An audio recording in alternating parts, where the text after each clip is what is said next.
Hi again, welcome back for another edition of Book Talk with Steve. Last week I talked about how you should back away from anyone making blanket recommendations for books, and so naturally this week I'm going to make a blanket recommendation for reading.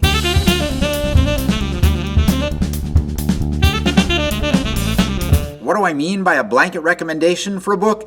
Basically the idea that there is a book that everyone should read and that everyone is going to like. That's probably not true, but today I want to recommend that everyone out there, everyone watching this, get these two books if you have never read them before, Chains and Forge by Laurie Halse Anderson, and read them. Read them now, read them in the next 2 weeks, because October 8th, her book Ashes, which will complete this trilogy, was going to come out. And I am very excited about that. In the interest of full disclosure, I should admit, Laurie Halse Anderson is what I consider a friend. I've met her a couple times only, but we do communicate through Twitter and things. I have nagged her about getting Ashes published. Not that she was trying to hold things up, but it did take a while since since Forge came out, which was book number 2, and finally it's coming out October 8th, and I'm totally looking forward to it.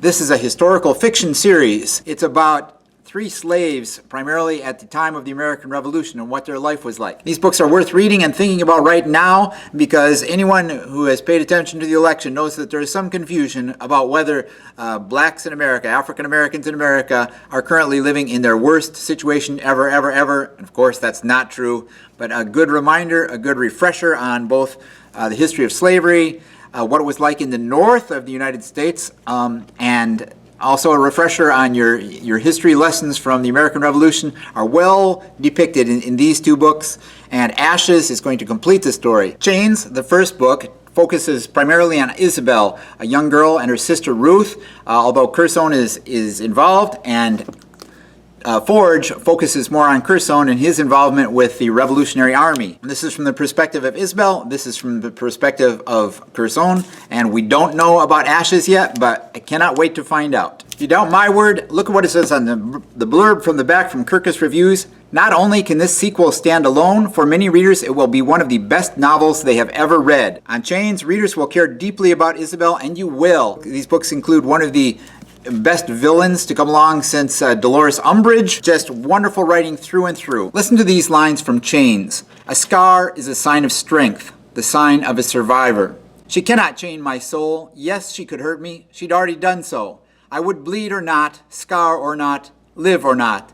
But she could not hurt my soul, not unless I gave it to her. Didn't help to ponder things that were forever gone. It only made a body restless and fill up with bees, all wanting to sting something. Melancholy held me hostage, and the bees built a hive of sadness in my soul. These books will make you say, just like Isabella does, I wanted to pull down a book, open it proper, and gobble it up page after page. That's what Isabel says of Robinson Crusoe, but I really believe that if you get into this series, you will enjoy them. Chains and Forge. If you have read these books and you need something to do until October 8th when Ashes comes out, Fever 1793, this is also one of my very, very favorite books of all time.